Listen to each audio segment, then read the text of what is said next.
안녕하세요. 네, 방금 소개받은 한국전자기술연구원의 김동순 본부장입니다. 저는 이제 앞서 발표해 주신 교수님하고 단장님에 이어 인공지능 반도체 동향하고 정부 정책 방향 같은 거를 간단하게 발제를 이제 준비를 좀 해봤습니다. 그것들 설명을 좀 드리도록 할게요. 그래서 순서는 시스템 반도체가 4차 산업혁명이나 인공지능 쪽으로 많이 이제 특화되면서 발전하고 있다라는 큰 어떤 주제를 가지고 설명을 드리도록 하겠습니다. 그래서 일단 그걸 첫 번째 하나로 이제 인공지능과 이제 IT 융합에 관해서 좀 설명을 좀 드릴게요. 일단 기본적으로 시스템 반도체라고 하면 그 시스템 구현에 필요한 이제 다기능의 직접 반도체 기술이라고 얘기하고 특화 반도체, 메모리, 공정장 패키지 다양하게 좀 나눠질 거라고 보여지고 있어요. 그래서 그린 IT나 자동차, 정보통신이나 여러 가지 이제 부분들에 다양하게 좀 사용하고 있는 기술을 이제 시스템 반도체라고 하고요. 인공지능 반도체도 이런 시스템 반도체의 하나의 중요한 이제 카테고리로 지금 이제 점차 시장이 커지고 있습니다. 일단은 기본적으로 테크 방향은 과거는 아니고 이제 몇 년 전만 해도 어떻게 보면 휴대 모바일 스마트 디바이스 또는 이제 어떤 특정한 가전 내에 여러 가지 기능들을 이제 복합적으로 이렇게 인터그레이션 되는 쪽으로 발전을 했다 그러면 지금은 좀 서비스가 좀 다양해지고 첨단화되고 그리고 상당히 많은 이제 인터랙션 이런 것들을 요구하면서 세부 기능별로 약간 좀 기능들이 이제 다이버전스하는 형태로 좀 방향이 좀 바뀌고 있어요. 그리고 메모리 쪽은 이제 DDR4나 이제 모바일 쪽을 위한 LP, 로우 파워 DDR 또는 DDR5 이런 식으로 이제 제품이 조금씩 다양화되고 있고요. 그리고 이제 솔리드 스테이트 드라이브처럼 3D 낸드가 점차적으로 시장을 확대하고 있습니다. 사실 메모리 기술 중에 가장 최근에 이제 상용화된 게 3D 낸드고요. 그만큼 좀 치열한 시장이긴 하지만 이 낸드 시장이 점진적으로 좀 확대되고 있습니다. 그리고 테스트 공정이 이제 좀 많이 확대되고 있는 추세에 있어요. 지금 시스템 반도체 메모리를 같이 이제 복합적으로 하는 경우도 있고, 이제 인공지능이나 아니면 자동차 쪽에 이제 많은 반도체들이 들어가다 보니까 기능 테스트들에 대해서 상당히 많은 요구사항들이 있어요. 그래서 EMI, EMC는 기본이고 그거 외에 이제 방사능이나 아니면 이제 소프트웨어의 오동작 이런 것들에 의한 테스트 공정이 점차적으로 확대되고 있고요. 그런 식으로 봤을 때 이제 전체적으로 이제 반도체 전망은 지속적으로 좀 중요도가 증가하고 있는 추세에 있다라고 볼 수가 있겠습니다.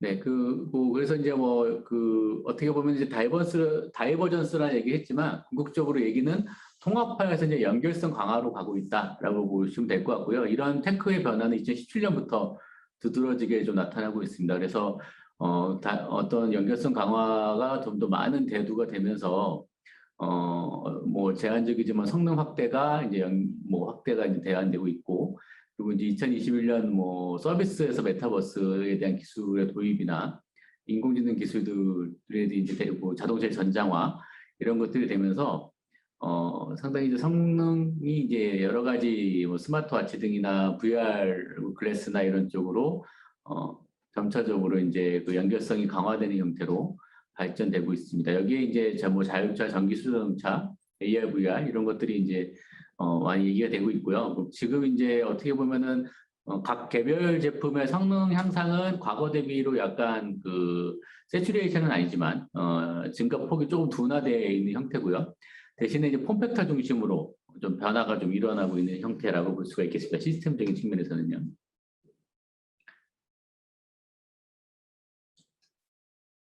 그래서 이제 지금 요거는 그런 예를 이제 보여드리는 거예요. 그래서 이제 VR의 대수가 전체적으로 이제 시장이 좀 더 커지고 있고, 어떤 폰이나 게임 콘솔 PC에 있어서 이제 VR 비중이 조금씩 커지고 있는 것도, 이런 시스템 반도체 쪽의 어떤 변화를 이끌어가는 한 모멘텀이 되고 있습니다. 물론 지금 이제 시장은 많이 크진 않지만, 점차 비중이 좀 커지고 있다는 부분들이 시장이 이제 점차 형성되고 있다라고 이제 이런 것들이 좀 될 것 같고, 아직은 이제 어떻게 보면 이제 편의성, 그리고 이제 어떤 타겟시되는 서비스의 명확성, 뭐 이런 것들이 좀 확보가 되면 시장은 좀 더 폭발적으로 좀 증가할 거로 예측을 하고 있습니다.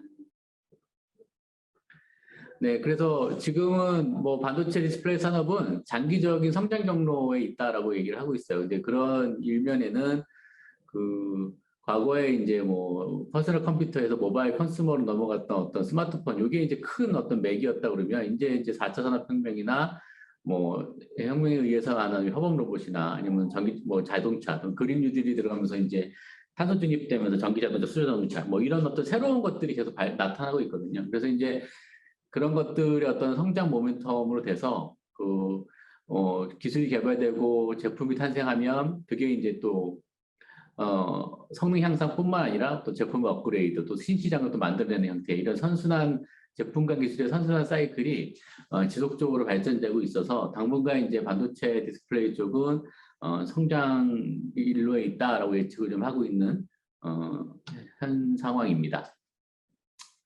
그러다 보니까 이제 반도체 입장에서는 이제 융합 기술의 이런 부분들이 상당히 많은 예측을 좀 하고 있어요. 융합되고 하면서 이제 뭐 딥러닝이나 이런 것들, 또 빅데이터 이런 것들이 이제 많이 이제 어떻게 보면은 활용이 되면서 상당히 많이 이제 융합 기술에 대해서 요구 사항이 늘어가고 있고요. 뭐 여론조사 어떻게 보면 이제 얘기하면 81%가 모바일 디바이스를 통해서 이제 비즈니스가 이루어지고 있다는 통계 데이터도 있어요. 그리고 이제 7억 명이 휴대폰을 사용하고 있고요. 2020년까지 한 11억 명 이상이 지금 사용하고 있습니다. 그래서 뭐 유튜브나 이런 인스타를 사용하는 게 29억 명 정도가 접속을 하고 있고, 3명 중에 74%가 뭐 전반적으로 기술이 삶에 상당히 많은 편의성을 제공해준다라는 긍정적인 시그널을 내고 있습니다. 그래서 이런 부분들 때문에 이런 융합기술들, 반도체 융합기술들이 상당히 많은 관심과 개발이 진행이 되고 있습니다. 그래서 인공지능 기술이 이제 이런 IT 융합 쪽의 어떤 기본적인 컴포넌트로 요소 기술로 좀 많이 활용이 되고 있고, 뭐 앞서서 이제 발표해 주신 내용에 여러 가지 다양한 예들이 좀 부족했지만, 모바일 프로세서의 뭐 이미지 인식, 뭐 실시간 쇼핑이나 뭐 인증, 그다음에 자동차의 어떤 뭐 스마트 크루즈 기능이나 스마트 크루즈 기능을 이제 하기 위한 어떤 다양한 상황, 개체 인식들, 그리고 이제 집에 이제 뭐 어떤 스마트 홈 서비스들을 하는 스마트 기기 연동이나 음성 인식을 위한 어떤 단말들, 그다음에 스마트 공장에서 들어가는 이제 협업 또는 자동화 로봇들, 그다음에 이제 의료나 이런 부분들에 있어서도 이제 웨어러블이 이제 많이 이제 적용이 되면서 그래서 인공지능 적용이 이제 상당히 많이 발전이 뭐 기술이 많이 이제 사용이 되고 있습니다.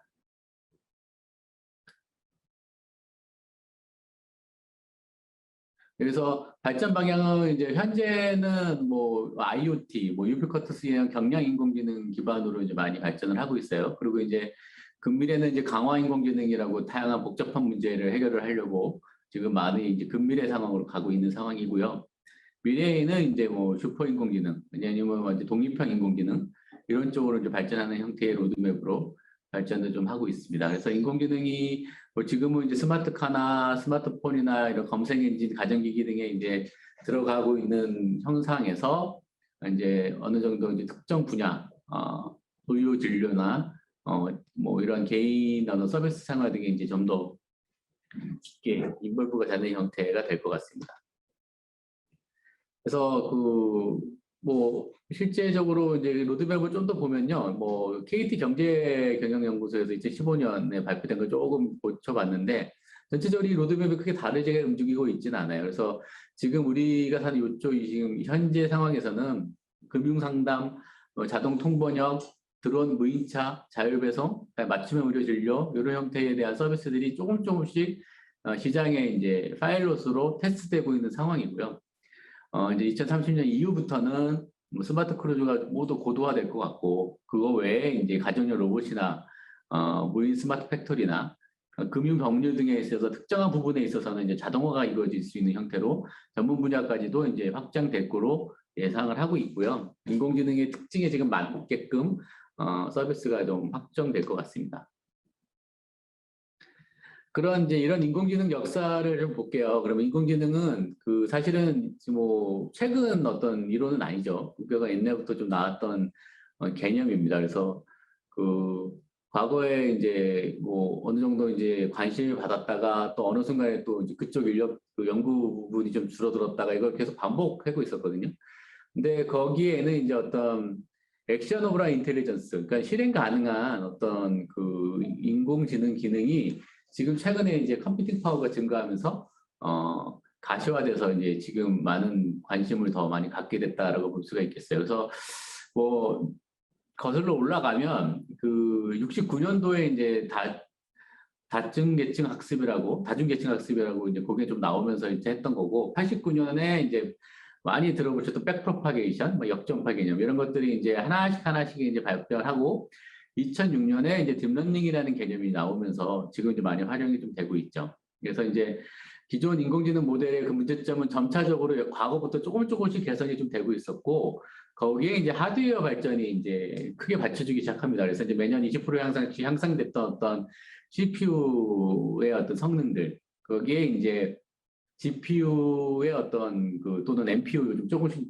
나오는 이런 것들에 대한 어떤 고속 연산기 이런 것들의 기술들이 안정화되면서 됐고, 세 번째는 이제 빅데이터가 이제 이런 어느 정도 인공지능을 현실화할 수 있는 충분하게 많은 데이터로 이제 확보가 되는 부분들이 다시 인공지능을 이제 현실 세계에 끄집어내게 되는 어떤 큰 모멘텀이 됐습니다. 그래서 향후는 이제 새로운 이노베이션이라고 하면 2020년 이후에 뭐 손안의 지능 가속화 또는 인공지능에 지적했던 자동화 이런 것들을 이제 하는 쪽으로 많은 연구들이 지속적으로 발전될 걸로 예상을 하고 있어요. 그래서 인공지능은 이제 55년도에 처음 존 메카시라는 그 교수님께서 지능적 기계를 만드는 엔지니어링 및 과학이라는 어떤 인공지능 정의를 만들었고요. 뭐 가드너에서는 인간의 대체, 인지 능력을 제고하는 어떤 뭐 그런 모방 기술이다. 뭐 이런 형태로 이제 정의하고 있긴 합니다. 그래서 이제 그게 인공지능은 이제 스트롱하고 윅 두 가지를 나누고요. 그 스트롱은 이제 사실은 그 인간이 수행하는 고차원적인 사고까지도 할 수 있는 거를 이제 보통 이제 강화 인공지능을 얘기하고, 위크 지금 대부분이 지금 우리는 이제 위크인데 그 학습을 통해서 지능을 한정 분야로 이제 특정 문제를 풀 수 있는 수준으로 확률과 통계를 적절하게 모델링해서 하는 거를 이제 현재의 위크 AI라고 얘기합니다. 그래서 지금은 위크 AI가 중심으로 많은 서비스들이 좀 나오고 있는 상황입니다. 빅데이터 기반을 많이 활용해서요. 그래서 이제 이런 인공지능은 뭐 이런 식으로 뭐 섹시화해서 이제 분류하기도 돼요. 여러 가지 이제 분류하긴 하지만 뭐 어쨌든 뭐 우리가 알고 있는 형태의 그 카테고리 형태로 이제 나눠지고 있다라고 보시면 될 것 같습니다. 아까 설명드린 것 같아서 이제 빼고요. 사실은 인공지능의 기본 컨셉은 개념은 사람의 어떤 뉴럴 구조, 이게 사람의 뉴럴 구조라고 해요. 그래서 이제 여기 뭐 인체 생체에 뭐 어떤 정기적인 신호를 받아들이는 약간 전극과 같은 소마가 있고, 이 소마들이 적절하게 신경계통을 쭉 거쳐가면서 조금씩 변화가 된다고 해요. 변화가 좀 되고, 그 변화된 것들이 그 최종적으로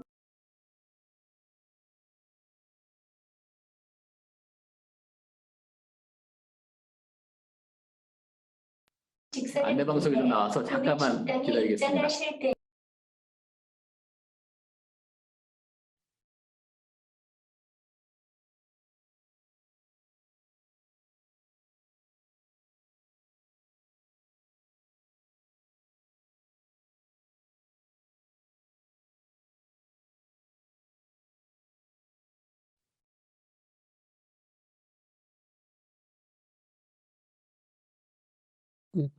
김 박사님, 접속이 끊어진 건 아니죠?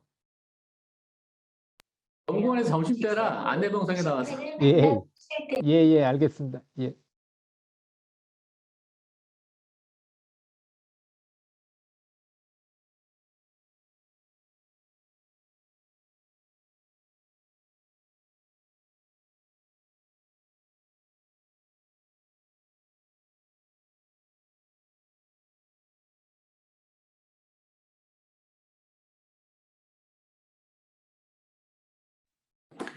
죄송합니다. 이 점심때라 연구 안내방송에 나와서 잠깐 멈췄습니다. 그래서 이런 신경계통에 가서 최종적으로 이런 신호들이 이제 서메이션 돼서 다음 신경계로 이렇게 신호를 전달하는 구조. 그렇다 그러면 처음에 이제 아이디어는 이거를 그 단순하게 연산 개념으로 바꾼 거예요.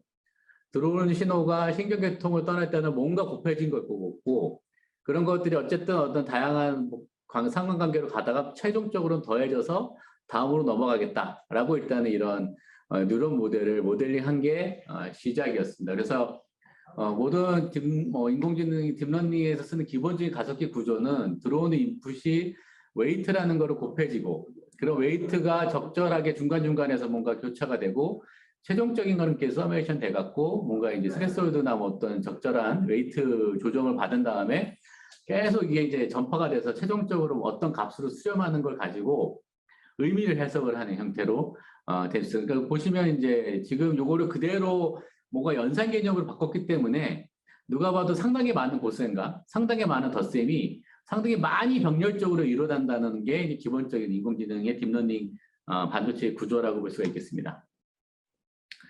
그래서 그러다 보니까 이제 상당히 연산량도 많고 복잡했어요. 그래서 이제 그 사거를 흉내내거나 이런 것들을 하기보다는 뭔가 그러면 이런 것들을 이용해서 어떤 식으로 그러면은 추측과 예측을 할 수 있겠느냐라는 거를 이제 많이 이제 했고요. 그래서 고민을 해서 이제 했던 부분들이 뭐 인지, 자연어 처리, 음성인식 뭐 이런 것들에 대한 어떤 서비스 분야에 신경망을 이제 뭐 심층할 거냐, 다층할 거냐 이런 것에 다양한 모델링들이 나왔습니다. 그리고 이런 모델링들이 너무 연산량이 많으니까 그거를 약간 좀 다양하게 해석할 수 있는 뭐 제네틱이랄지 뭐 강화학습이랄지 이런 것들에 대한 이론들이 나오기 시작을 했죠.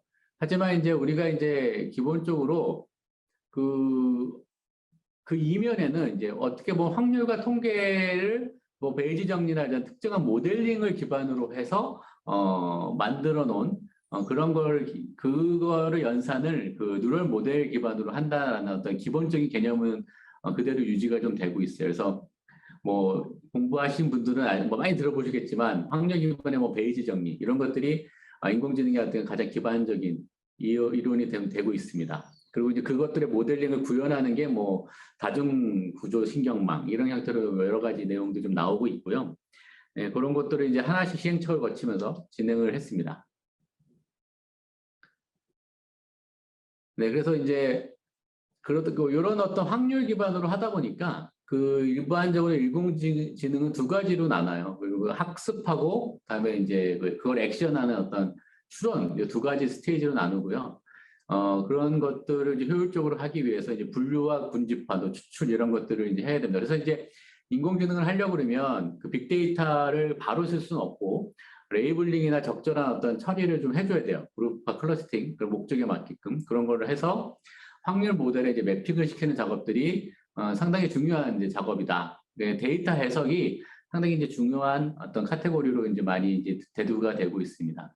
뭐 그리고 이제 지금은 대부분 이제 지도학습, 비지도학습, 강화학습 이렇게 나오는데 이제 크게는 지도학습과 비지도학습이 있어요. 지도학습은 뭔가 이제 피드백이나 이런 것들을 주는 거고 비지도학습은 특정 데이터 없이 스스로 어떤 값으로 판단 내리도록 내버려 두는 겁니다. 당연히 이러다 보니까 오동작도 많이 하고 사실은 이제 비지도학습 같은 경우는 이제 많은 이론적으로는 많이 나왔지 실생활적으로 많이 적용되지는 않고 있어요.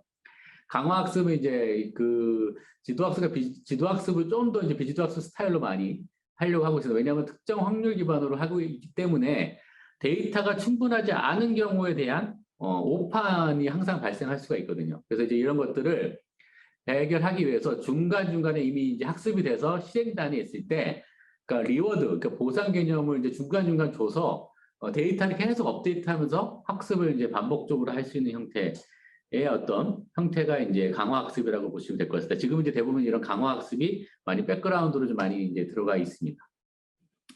로드맵을 보면 기계학습은 50년대, 55년대 이제 처음에 이제 개안되고 나서부터 크게 이제 두 차례 발전기와 쇠퇴기를 거쳐요. 그래서 이제 처음에 50년에 이제 튜링 시스템이라고 이제 뭐 AI 개념이 조금 정립되기 시작해서 전배까지 55년, 58년에 인공지능 어드바이스 토커라는 어떤 처음에 서비스 어플리케이션이 약간 나왔었죠. 이때만 해도 단층이었습니다. 그 아까 설명드린 인공지능망을 그대로 이제 모델링한 구조를 한 단층으로만 써서 구현을 했고요. 이제 이런 걸로 계속 발전하다가 이게 지금 스트레이트포워드하게 쭉 가다 보니 노동작을 하니 그러니까 리워드 개념을 좀 줬어요. 그래서 피드백을 중간에 이제 주는 형태. 이게 이제 시계 어떻게 보면 백프로파게이션 원조가 되겠죠. 이렇게 순환구조 신경망까지도 쭉 발전을 했어요. 60년대까지 계속. 그래서 인공지능에 대해서 얘기가 나오다가 69년에 엑소아라는 어떤 문제 같은 값일 때 왜 0이 되는지 이런 것들 특정한 케이스에 관해서 학습이 쉽지 않다라는 어떤 한계가 제시가 되면서 이걸 극복을 못했습니다. 그래서 이제 69년대부터 거의 인공지능에 대한 펀딩이 많이 끊겼죠. 근데 그때만 해도 한 80입씩 사실은 이제 뭐 상대 컴퓨팅 파워가 많이 없는 상황이었어요. 그러다 보니까 이 부분에 관해 계속 이제 딜레마로 남아있는 부분이었습니다. 그래서 거의 몇 년, 74년 이런 데까지 쭉 가다가 80년대 백프로파게이션이라는 개념이 좀 제시가 됐어요. 그래서 그때부터 다시 이런 그 엑소화나 어떤 해결 불가능한 부분들을 이 역전파 개념을 많이 활용해서 극복할 수 있다라는 것들이 이론적으로 증명이 되면서 86년대부터 이제 다파에서 이제 조금씩 1억 달러 AI 연구소를 설립하면서 투자를 하기 시작합니다. 그래서 그때부터 퀀텀적으로 많이 이제 발전을 하기 시작을 했고, 딥블루가 뭐 체스를 우승하고 하는 것들이 90년대 후반기 때 이런 것들이 결과물로 이제 했던 겁니다. 물론 80년도, 90년도에 실제적으로 나왔던 게 386DS라는 컴퓨터, 한 2.5미스 정도의 컴퓨팅이 가장 좋았던 머신이에요. 그걸 기반으로 여기까지 이제 발전을 하고 슈퍼컴퓨터나 이런 것들이 좀 적용이 되기 시작한 거죠. 그런 그때 이제 약간 딜레마, 약간 퍼포먼스를 이제 이겨내지 못하다가 그 힌튼 교수가 딥러닝 알고리즘이라는 걸 제안을 하는 게 2006년도였어요. 이때부터 이제 지금 우리가 많이 익숙한 인공지능 개념들이 빅데이터랑 융합이 되면서 발전을 하게 됩니다.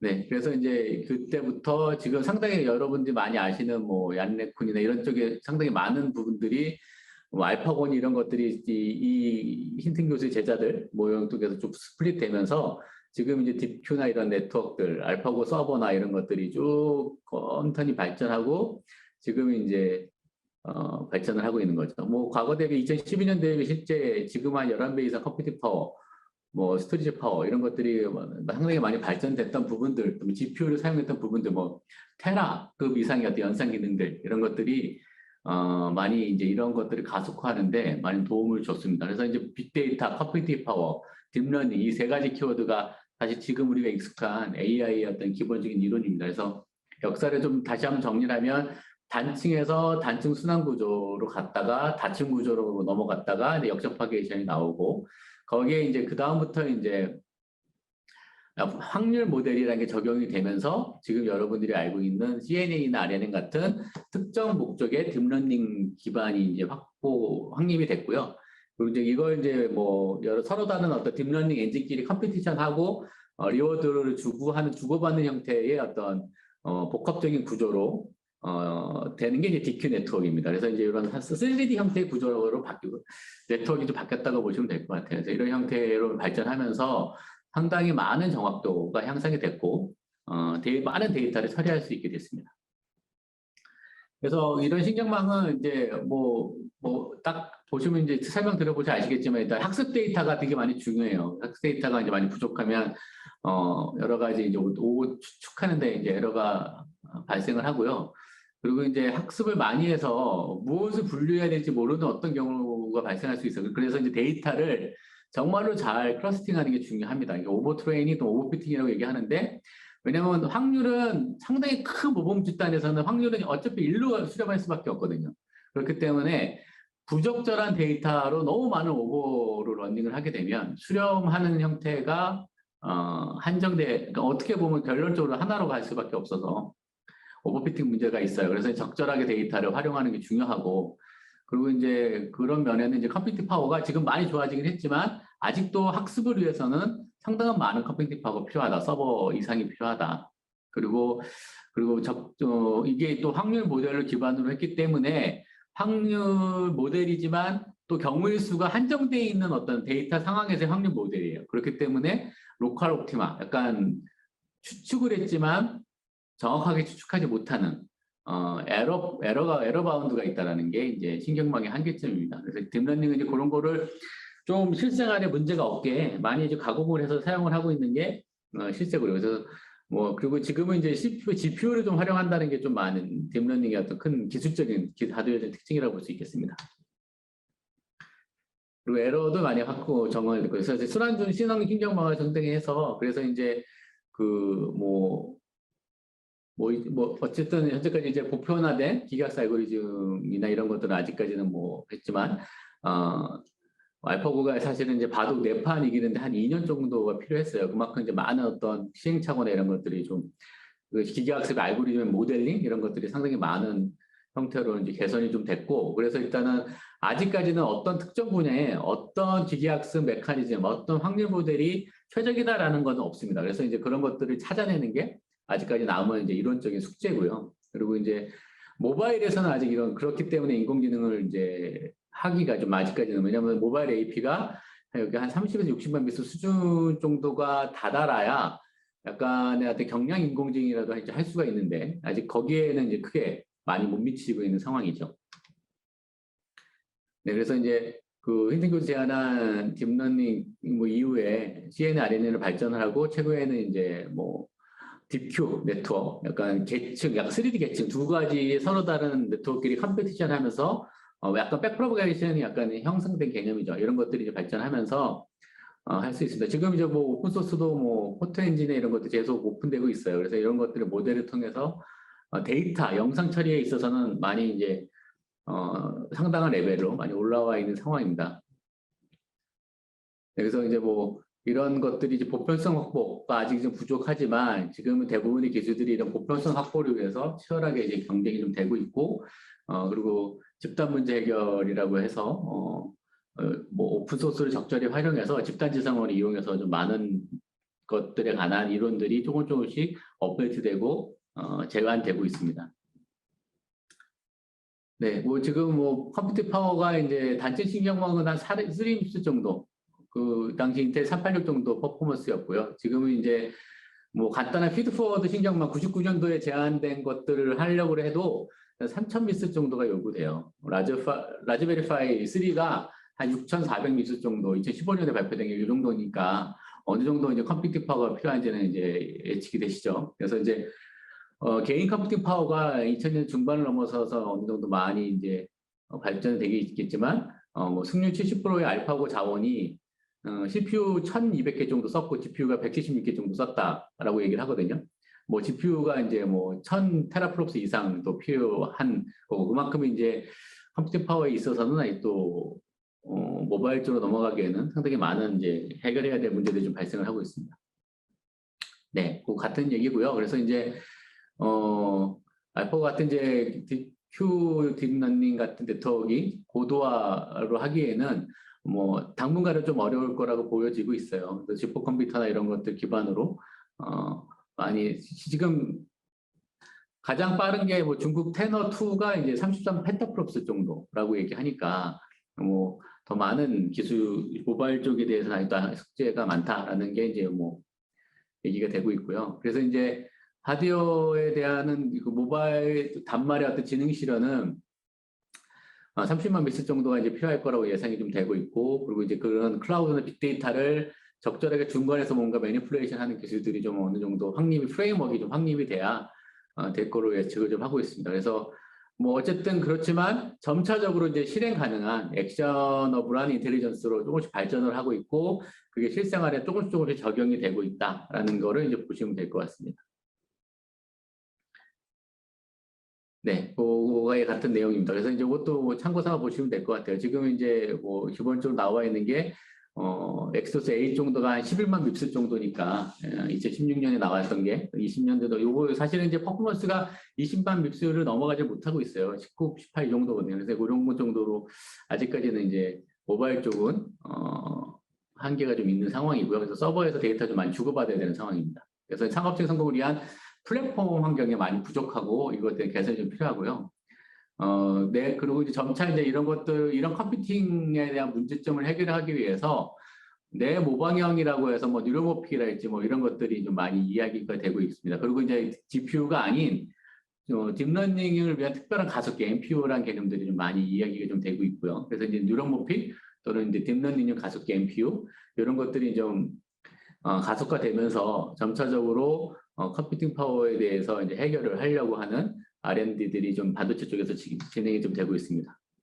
그래서 기본적인 경량 인공지능을 좀 많이 하려고 하고 있고요. 그래서 이제 지금부터는 이제 이런 것들이 어떻게 들어가고 있는지 이제 14년 이후에 어떻게 이제 바라지고 있는지 보여지는 것들을 좀 설명을 드릴게요. 물론 이제 앞에 설명하신 교수님들 내용이 좀 중복돼서 간단하게 넘어가도록 하겠습니다. 그래서 다파에서 일단은 기본적으로 2014년에 페이지가 3가 종료가 됐고 지금은 이게 다 상업적으로 넘어가서 나온 게 이제 알파고나 이런 것들입니다. 페이스북이나 이런 쪽에 이런 기술들이 많이 이제 좀 전파가 되고 있어서 지금까지 설명만 드린 내용이 서버 레벨이긴 하지만 점차적으로 서비스화되고 있다라는 것들이 이제 되고 있고요. 네, 그래서 2015년에 IBM에서 퀄컴에서 뉴런머픽 AP를 처음 프로토로 발표하면서 점차적으로 모바일에서도 인공지능을 좀 이렇게 개발을 하려고 하고 있어요. 지금은 이제 아무래도 이제 클라우드 컴퓨팅 기반으로 하는 인공지능이다라고 보시면 될 것 같습니다. 네, 그래서 이거는 이제 그 뉴런머픽에 대한 개념을 간단히 설명드리면 전에는 이런 사람의 신경망을 연산기로 해석을 했잖아요. 근데 그걸 연산기로 하지 말고 정말 신호 자체의 패턴으로 연산을 하자. 아날로그적인 개념이죠. 이걸로 좀 연산을 해서 이러면야지만 진정으로 연산량을 줄일 수 있다. 아날로그적인 서메이션이나 아날로그적인 어떤 개념들. 그래서 이제 사실은 이제 이런 지금은 이제 소자 레벨에서 많이 얘기가 좀 나오고 있는 것들도 있고 이거를 이제 하이브리드로 하는 방법들도 얘기가 좀 나오고 있고 아직까지는 연구 레벨에 있다라고 보시면 되고 궁극적으로 이런 것들은 지금 이제 가장 크게 문제가 되고 있는 컴퓨팅 파워를 효율적으로 개선하는 쪽으로 연구 내용들이 반도체 내용들이 발전하고 있다라고 이해를 해주시면 될 것 같습니다. 네, 그래서 이런 어떤 생물학적 뉴런 세포 구조를 이런 어떤 사람이 여기 나와 있는 게 사람의 신경망 중간중간에서 나오는 정기적인 신호들의 패턴들이래요. 사실 이게 어떤 의미를 갖고 있는지는 아직 정확히 해석이 되고 있지는 않아요. 그래서 이거를 스파이킹처럼 왔다 갔다 튄다고 해서 스파이킹 패턴이라고 하는데 이런 스파이킹 패턴을 이제 데이터화해야 되는 거죠. 그러다 보니까 뉴런머픽이 가장 크게 공적한 문제는 이런 스파이킹 패턴들이 기존에 우리가 0101에 어떤 데이터를 해석을 할 수가 있는 게 아니에요. 그래서 무조건 난리지 베이스로 갈 수밖에 없고 그러면 이거를 난리지를 어떻게 해석을 할 거냐라는 거에 대한 어떤 기본적인 이론들이 지금도 계속적으로 이야기가 되고 있습니다. 그래서 이런 것들이 총 기술화되고 정리가 되면 지금의 연산 기반의 어떤 딥러닝보다는 훨씬 더 효율적인 인공지능 구현이 가능할 거로 보고 있어요. 사실 사람 뇌를 거의 이제 비슷한 형태로 가겠죠. 네, 그래서 과거는 컴퓨터 기반이었다면 딥러닝은 이제 그거를 이제 확률이나 이런 데이터를 약간 가공하는 거를 중간에 넣어서 난리지를 가지고 다시 연산을 하는 개념이었다면 향후는 이런 그 데이터 가공 없이 데이터 자체를 난리지화 시키는 형태로 가고자 하는 게 지금 이제 가끔 이제 나오고 있는 뉴런머픽이나 SNN, 스파이킹 뉴럴 네트워크 이런 것들이 이제 그런 개념이다라고 보시면 되겠습니다. 지금은 여기에 머물러 있고 이쪽으로 넘어가려고 이제 원천 기술의 요소 기술들이 연구가 되고 있습니다. 네, 그거에 대한 다양한 예들을 이제 좀 보여드리고 있어요. 이렇게 이제 좀 기술적으로 좀 약간 시냅틱, STPD 이런 것들이 2000년, 2001년부터 조금씩 얘기가 되고 있으면서 아직까지는 사실 상용화되어 있는 기술은 없습니다. 약간 일원화만 좀 되고 있고요. 사실은 신경에 전달되는 구조가 상당히 많대요. 250개 이상이 되는데 현재 한 60몇 개 정도밖에 분석이 되고 있지 않은 상황이어서 사실 그런 이론들을 얼마만큼 반도체 쪽이나 기술 쪽으로 해석하고 모델링하고 확률적으로 이제 융화시킬까 이런 부분들이 아직까지 기술적인 허들로 남겨지고 있습니다. 네, 그래서 이제 IT 융합 기술들에 대해서 아까 얘기했던 다양한 군사나 스마트 공장 이런 쪽으로 좀 많이 이제 좀 딥러닝이 좀 활용이 좀 되고 있고요. 네, 재원이나 이런 것들이 컴퓨팅이나 저전력 소형화 쪽으로 점차적으로 하드웨어는 발전해 가고 있다. 약간 그 형태로 설명을 드릴 수가 있겠습니다. 그래서 다양한 하드웨어 기술이 발전은 딥러닝이 이제 IT 기반 서비스 융합되면서 좀 더 가속화될 것 같고요. 다양한 하드웨어와 다양한 플랫폼으로 일단 당분간은 이제 각 산업에 맞게끔 특정화되면서 다양성을 가지고 일단 발전할 걸로 같아요. 거기에 맞는 다양한 어떤 뉴럴 네트워크 모델과 플랫폼, 학습 알고리즘이나 확률 모델, 그리고 이제 하드웨어 네트워크, 또 클라우드 컴퓨팅, 이런 형태의 소프트웨어 프레임워크 이런 것들이 응용 분야의 특성화돼서 발달할 걸로 보고 있습니다. 요거는 이제 앞단에 뭐 다른 교수님들이 잘 설명해 주셔서 간단히 넘어갈게요. 이제 반도체 입장에서 본 서비스예요. 그 일단 인텔 제로스가 이제 NPU 개념을 처음 발표하면서 실제 딥러닝으로 가능했던 개체 인식이나 장면 분류, 물체 인지에 대한 어떤 테스트를 했고요. 개체 인식 91% 이렇게 했지만 딥러닝도 비슷하게 나오죠. 이제 하지만 모바일에서도 그 정도가 될 수 있다라는 가능성을 좀 보여줬던 시연했습니다. 아직까지 뭐 소프트웨어나 이런 부분이 완벽하게 되진 않고요. 그리고 이제 스파이크 뉴런 모델을 하드웨어로 최초로 구현한 어떤 퀄컴의 어떤 NPU 개념이 이제 835에 일단 기능적으로 들어가서 가능성을 좀 보여줬지만 아직 그까지도 소프트웨어 프레임워크랄지 난리지 해석을 하기 학습 방법이랄지 이런 것들이 플랫폼이 정립화되지는 않았어요. 그래서 아직까지 오픈돼서 이제 쓰진 않고요. 아직까지 뭐 경우에 따라서 지금 제로스 데벨롭먼트 스튜디오라고 이제 하고 있는데 이거는 이제 오픈되어 있는 소스는 아니고 개발자 안에서 특수하게 사용되고 있습니다.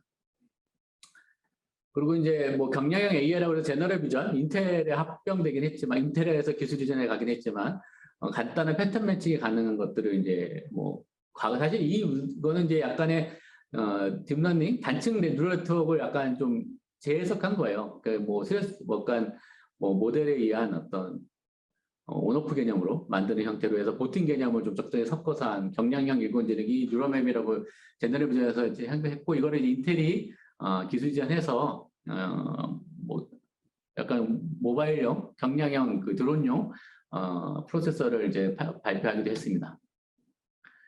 그게 이제 인텔 쿼 시리즈죠. 지금 많이 단종되긴 했지만 그런 것들 넣어서 경량형 일단은 독립형 디바이스들을 드론이랄지 운송 로봇이랄지 이런 쪽에서 쓸 수 있는 프로세서의 어떤 인공지능 기능으로 인텔 큐리 시리즈가 이제 그런 개념으로 만들었던 겁니다. 오픈 플랫폼 이런 것들이 약간 플랫폼이 약간 명확하지 않고 성능의 한계가 좀 있어서 크게 성공한 프로세서는 아니죠. 네, 그래서 다양한 분야의 이제 전략, 사실은 이제 뭐 이렇게 상당히 많은 LLM 트라이를 좀 하고 있고요. 근데 이런 것들을 하기 위해서는 이런 인공지능이나 딥러닝이 하기 위해서는 다양한 분야의 어떤 전략이 좀 많이 필요하다라고 보고 있습니다. 네, 그래서 이제 간단하게 마무리는 이제 뭐 이런 니드, 이런 발전을 좀 더 이제 고도하고 우리나라가 이제 인공지능이나 뭐 반도체 시장을 꾸준히 리딩하기 위해서 몇 가지 일단 정부 쪽에서는 이제 발전 전략을 만들었어요. 그거에 대해서 간략하게 소개하고 일단 오늘 강연을 마무리 짓도록 하겠습니다. 그래서 19년 4월 30일 날 시스템 반도체 비전과 전략을 통해서 우리가 시스템 반도체 쪽, 그러니까 메모리는 저희가 전 세계적으로 글로벌 넘버 원이잖아요. 그걸 유지하면서 시스템 반도체도 지금은 뭐 사실 대기업까지 포함해서 이제 한 점유율이 이제 한 1.몇 %밖에 안 돼요. 그걸 10%대까지 해서 약간 시스템 반도체 강국으로 만들겠다라는 게 했고 정부가 전체적으로 시스템 반도체 발전 쪽에 인공지능 반도체를 포함해서 많은 투자를 진행을 하려고 하고 있습니다. 그리고 이제 이런 어떤 새로운 어떤 반도체 소자나 이런 것들을 개발하기 위해서 소부장 2.0 K 반도체 벨트 전략 같은 걸 발표를 했어요. 그래서 이제 공정에 대한 첨단 반도체, 뭐 5나노, 3나노, 2나노, 사실 2나노 이하의 어떤 새로운 디바이스 구조를 국내에서 이제 글로벌하게 하기 위해서 뭐 K라는 어떤 그 전공정, 후공정, 반도체 공정별로 이렇게 커넥션 클러스터를 만들어서 투자하겠다라는 그 전략도 20년, 21년 연속적으로 발표를 하면서 향후 이제 반도체 쪽에 대한 국내 경쟁력을 유지하려고 많은 R&D나 이런 거를 집중을 좀 하고 있습니다. 네, 그래서 향후 이제 방향은 이제 어떻게 보면 이제 이런 글로벌 기술을 확보하기 위해서는 민관, 산학연 이게 다 뭔가 공동체 형태로 하는 형태로 가야 될 것 같고요. 그다음에 패스트 팔로워라보다는 퍼스트 무버를 하기 위한 선순환 생태계 조성하기 위한 형태로 이런 형태의 정부 정책이 예산이 좀 실릴 거로 가고 있어요. 또 중요한 건 과거에는 원청과 상용이 상당히 분리된 형태였지만 지금은 이어달리기 또는 함께 달리기 형태의 이런 브릿지 형태로 우리나라에서 원청 기술도 상당히 강하게 확보하려는 쪽으로 발전을 하고 있다라고 이해를 해주시면 될 것 같아요. 그래서 이런 부분들에 있어서 상당히 관심을 가지고 이런 시스템 반도체나 반도체 쪽에 지속적으로 많은 인력이 관심을 가졌으면 좋겠다는 바람으로 정부 정책도 간단하게 말씀드리고 강연을 마치도록 하겠습니다.